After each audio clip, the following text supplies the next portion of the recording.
Hey guys, so I'm just doing a quick tutorial on how you could use the calculator to help you answer the multiple choice questions without doing much work, or you could use it as a check method.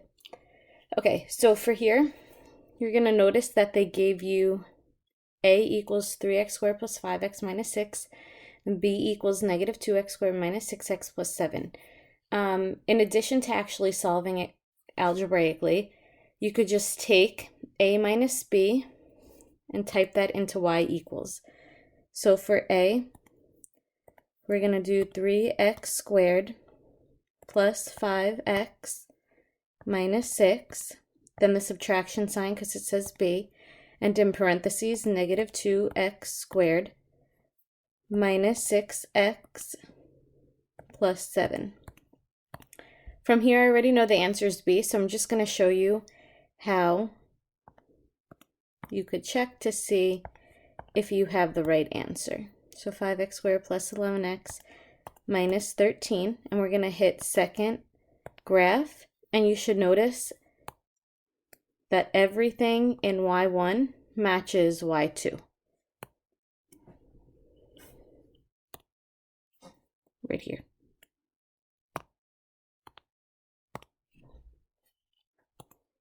Okay, so the second one is solving an equation. And again, you could do it out algebraically where you're doing 7/3 times x plus 7/3 times 9 over 28 equals 20, and then actually solve for x. Or you could use the guess and check method, or again, you could just use this to check your answer. So we're going to do alpha y equals 7 over 3. And then I see a parentheses. These are my potential values for x. So I already know the answer is a, so I'm going to show you what a would look like. I'm replacing x with my answer plus alpha y equals, I'll write everything as I see it, 9 over 28. And when I hit enter, if this is the correct answer, I should see a 20 on my screen, which I do. So when I substitute in x equals 8.25, I do get my 20. That is my correct answer.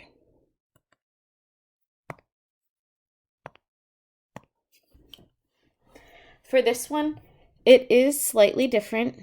You're going to have to do one extra step before typing it in the calculator.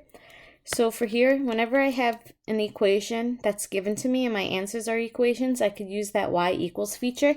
But here we should note that it's equal to 0. So I'm going to show you the correct answer. You're going to take x minus 3 squared equals 21. And how can I get it set equal to 0? By subtracting it back over to the other side. And again, you could complete the square to get this answer, or you could use the calculator to check. So y equals, I'm going to type the original, x squared minus 6x minus 12 into the calculator, and then I'm going to type in my answer choices as I go, but again, I'm just showing you the correct answers, what they should look like. So when I bring that over, I get negative 21, and I should notice again that my y1s and my y2s matches, which means they're equal equations. They will have the same solution. I'm just going to show you what it looks like if they weren't the same solution. So I'm just going to pretend that was a plus 21. You should see that your tables, your y values don't match for every single input that you have. Input are your x values. Let's go to the next one. Okay, so for this question, the question states, Keith determines the zeros of the function are negative 6 and 5. What could his function be? You have to know that the zeros are when y equals 0. It's also your x-intercepts, your solutions, and your roots. So you would go through and type in your choices. So x minus 5, again, going to the correct answer, x plus 6. And I'm going to check when x equals negative 6, is my y a 0? It is. And when x equals 5, is my y is 0? It is, so that is the correct answer. For this one, you can know your rules. So you should know that radical 2 is irrational, 3 rad 3 is irrational, radical 16 is rational, and p, which is radical 9, is also rational. So the first two are irrational and the last two are rational, which means n plus p will get you a rational answer. Or you could just go through your choices and check. So I'm going to show you one wrong and then the correct. So for the one wrong, I'm just going to take this one right here. So L is radical 2 plus, and then it says M, 3 radical 3. When I hit enter, I'm going to get a decimal, but I'm going to see if I can convert it into a fraction. So I'm going to hit math, enter, enter. Do you notice how it doesn't turn into a fraction? Therefore, it cannot be written as a ratio of two integers, which is also known as written as a fraction. So now I'm going to show you the correct answer. So radical 16, so take n and add it to p. When I hit enter, 7, although it doesn't look like a fraction, I could throw it over 1, and now it is a fraction. So 7 over 1 can be written as a fraction. Okay, so for number 6, anytime you're given a table and expressions or equations as your choices, please just type them in exactly how you see it and match every single point. Be sure to check all 5 points in this case, because sometimes 2 or 3 will work, but the last 2 won't. So let's try the correct answer. 2 to the x power plus 1. Make sure you get out of the exponent with the plus 1. From here, pull up your table, and I'm looking at my value for 3. I should see a 9, which is good. For 4, I see 17. 6 is 65, that's good. 7 is 129, that's good. And then 8 is 257. So that is my correct answer. Again, this is another one where you're going to see roots, zeros, x-intercepts, solutions. Just make sure you're checking where y equals 0. So you're going to make sure the equation is set at equal to 0, which it is. It's in standard form. I'm going to type it into y equals, and I'm going to pull up my table and check. So these are my possible answers.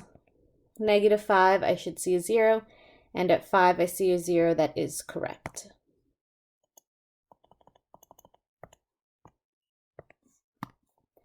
This next one, which points are not solutions on the graph? So it's basically saying which of these x and y values are not points in your table. So again, they're giving you an equation. Go to y equals x squared plus 3x minus 6. And I'm going to pull up the table of values. And I'm going to look through my x and y values. I'm going to show you one that is on here. So it said 2, 4. I should see that point in the table. That is correct. But when x is 3, the equation says -6, but the table says 12. So D is your answer because that is not on the graph since it's not in the table.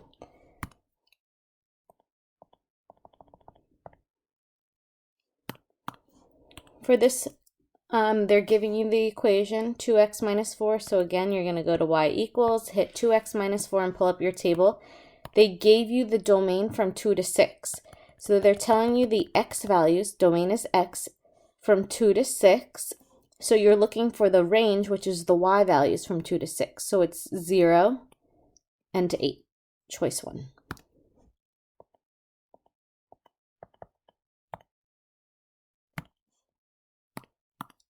Again, for here, in the equation, they're giving you an expression. So 2x to the 4th minus 12x squared plus 36. That's the original. Then you're going to just take your choices and type them in and see which one has matching tables. So x squared minus 6 again. When I type second graph, I should notice that y1 and y2, again, everything matches, so they are the same expression. This is another zeros question.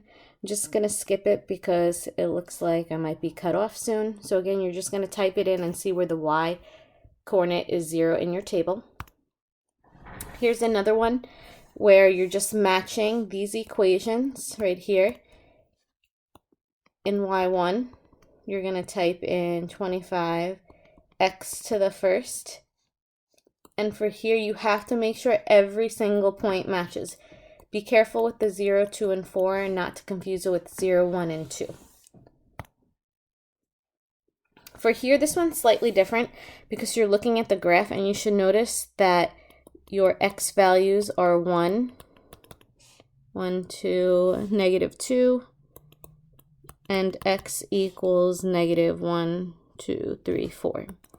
So you're looking for your table of value to be a negative 4, 0, negative 2, 0, and 1, 0.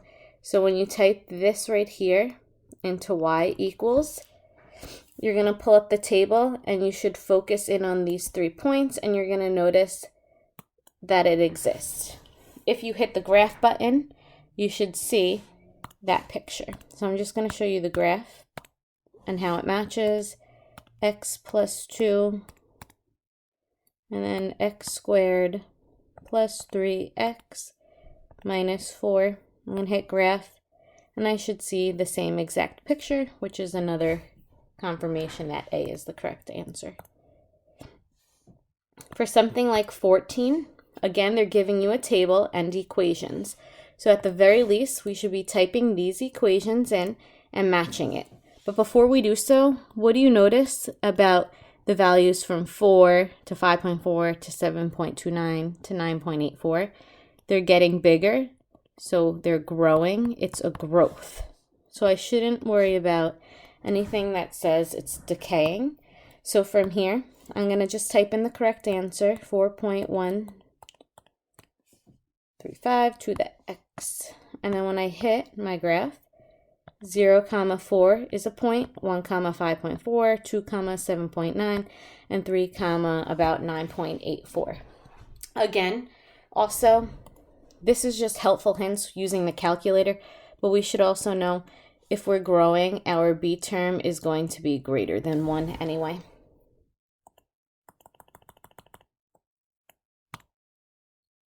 Something like this could be a little confusing, but again, the key phrase is equivalent, and they're giving you an expression. So I'm going to type in the original, 5,000 times 1.013 to the x plus 25. I know they gave you a t, but we're going to replace any variable that they give you with the x button right here. From here, I'm going to just show you why choice 4 is the correct answer. And some of you are going to be a little confused because you don't know how to type brackets in, but every time you see a bracket, just replace it with the parenthesis button.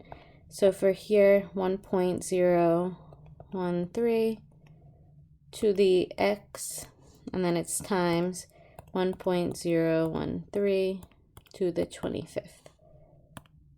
And when I pull up my table, I should see again that the y1 and y2 column match, which makes D the correct answer. And lastly,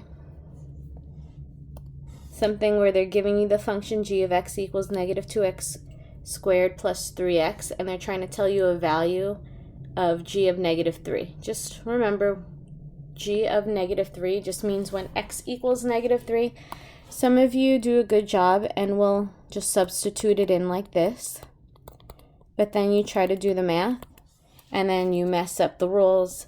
So from here, what I would just recommend again is going to your y equals button, and as long as you're typing the original incorrectly, there's no reason why you should get your y value wrong. So y equals negative 2x squared plus 3x. And when I pull up the table, it says when x equals negative 3. So when x equals negative 3, you should get negative 27. All right, I hope this helped, and good luck on your Regents tomorrow.